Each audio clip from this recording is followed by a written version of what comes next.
asking you about Shea for weeks. Ask him. For you first, I feel like it was a pretty good feeling to get your point guard back, even if it was 12 minutes due to different factors. Yeah, I think we're hoping it's kind of around that mark tonight. Maybe potential to have a little bit more. I thought I was going to check him in with a couple of minutes to go, and I thought it wasn't worth doing that last little part. But one of our struggles this year without him has just been creation, and saw the effect he had on the game when he put his feet in the paint and Tuck already had a kind of connection. It's like if I just move and cut when he penetrates, then something good's going to happen. And we've been lacking transition points and lacking pace, and as a group, I think that we can really grow in that area and get some cheap points, and he's going to have a lot to do with that as well. Shea, I imagine the contrast, I don't know whether it was frustration that was overwhelming, but being so close and trying to get back and seeing how the team was going to tonight be able to contribute, I imagine it was a pretty good feeling.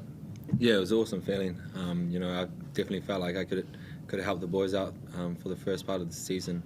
But yeah, it was just good to get out there and finally help where I can.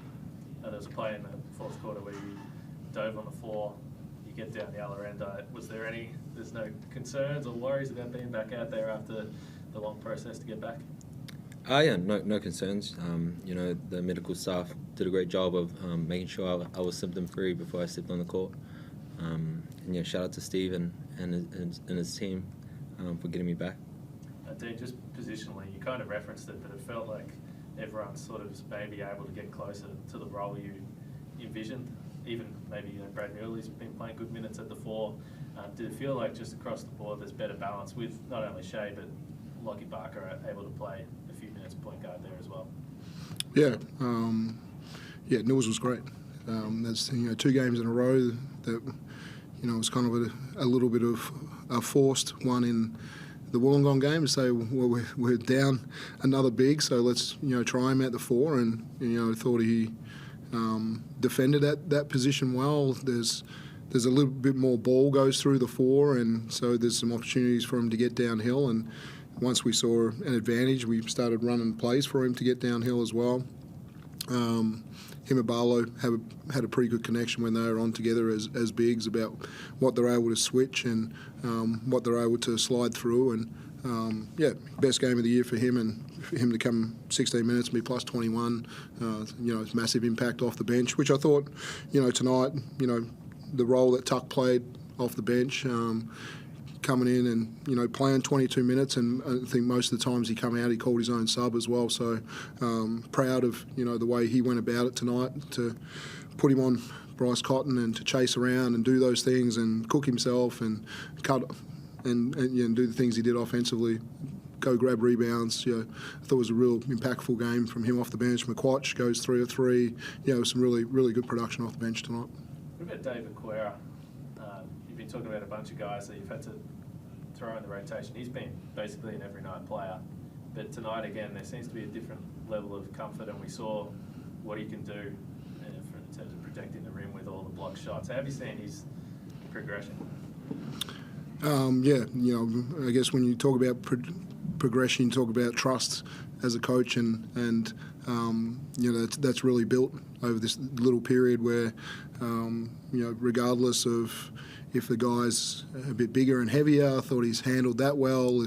If he's a bit smaller and a bit quicker, I thought he's handled that okay. So just the multiple people, different guys that he's been able to guard, and different times he loves to protect the rim, and he probably overhelped a couple of different times and didn't quite recover as well. But I thought his initiation of the offense as well, when we throw it to him in just over the half, and he attacks downhill, and he's doing a good job with his ball handling and creating an advantage on the first side. He'll probably want that one back on the fast break, but that's just the growth of him as well. So love his rim protection. He can really shoot the basketball, and so I think we'll see more of that as the season goes along as well. Do you think he was going off the backboard. I was pretty happy that was the case. That's kind of what we talked about as well. It's like if he had thrown that one off the backboard to himself, that would have been a great play. But yeah, I think he saw CG and the lane closed up, and I'm just not sure what he thought after that one. Just coming on Xavier's game, it seemed like him and Tuck really, I mean, after it was quite a tight first quarter, but they just seemed to be instrumental in just breaking the game open and just ensuring you guys cruised pretty much after the quarter. Yeah, and I think he's going to have, the biggest adjustment right now, X, in, what we've needed from him to have the ball in his hands as the only true point guard, and now as he just learns to play off the basketball with Shea and how those two can connect, and the luxury of him, if he does catch it in the backcourt, for Shea to move off the basketball, and how those two are going to play together is going to be really important. But yeah, he's got amazing confidence right now in his shot, and there was a period there where he took it on, and some of those times we've seen this season would say, well, that kind of stopped the ball moving, different things, but the ball moved in the first half, and we had 14 assists, and we did the things that we hadn't been doing, and so, a little bit of isolation later in the game and a little bit of, that kind of play, we can work that into our game. Dean, the runs against you guys this season have been a problem, and we saw at the start of the second half they went on an 8-0 run. You didn't call a timeout, you let the guys play through it. Can you just talk through why that was, and I guess what you saw tonight in terms of kind of an evolution or a development in that process? Yeah, I think that was the only period of the game that I thought we were just down a level of intensity at both ends, and we've had that. When we've had a lead at halftime, come out and we were a little bit happy with ourselves, and we just step it off a little bit. And yeah, I thought once I let that go, then we got 3 stops in a row, and so we were able to turn it around on the floor. And it was I think Blanchfield, and they decided to just run off turnouts and sprint off things, and Chris got angry at one that he didn't quite get there, and we quite didn't do the right thing defensively to help him. So yeah, when he had that kind of anger going, I knew the rest of the team would probably step it up and make sure that we change it around there. Shea, sitting on the sidelines all this time, like what have you been able to learn, I guess, from that process that you were able to bring into tonight's game, or perhaps that you've shared with the team that you think maybe helped as well? I feel like just the energy that I bring defensively kind of, spreads out around the group during the game. And I felt like that happened tonight. I felt like everyone did their part defensively. Tuck was great on the ball, especially against Bryce. X as well. Just kind of, the energy that I bring. Coach, it was only 4 fast break points for you guys, but it did seem like there was a concerted effort to push it. You got Rajon, filling the wings, you got the defense that you guys played. Is that something that you guys are talking about, that you do want to push and create in that way?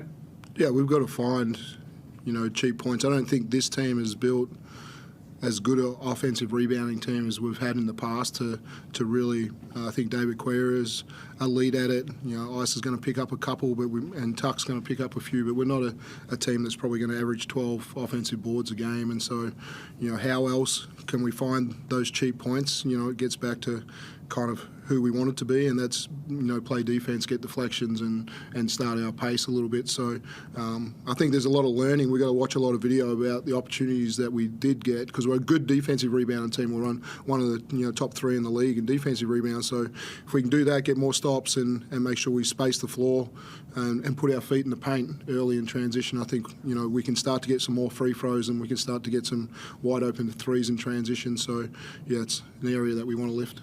It feels like this is the first game where you guys have really played to the identity that I think you're looking for with this team. Does that give you any indication of the player that you eventually bring in, as far as how that person fits and where that person fits, now that you know what this team looks like with Shea? Yeah, we haven't rushed the process right now, and we got 2 more games against elite teams. One, Cairns are shooting the ball so well, and so many guys, and they play fast. And then we go against Southeast, to where right now with down a big, will we tested in that area. We'll find out, is this group capable of guarding the multiple bigs that they have, and those kind of things. So I think yeah, we'll learn a lot in the next 2 games about what we need. Obviously, we've still got Mason Peatling to add back to the roster as well. So, yeah, we'll see what comes of these next 2 games. Just on that Phoenix game, and last night Simon expressed a bit of delight in the fact that you had a pretty tough schedule heading into that game while they have a break. Any thoughts on that? Yeah, it has. It's been hectic. You kind of just playing these double game weekends with the travel, and I know on game day I'm kind of nodding off, and where I normally stay pretty active, but you get some extra sleeps in. But it's fun. It's fun trying to coach with the limited preparation.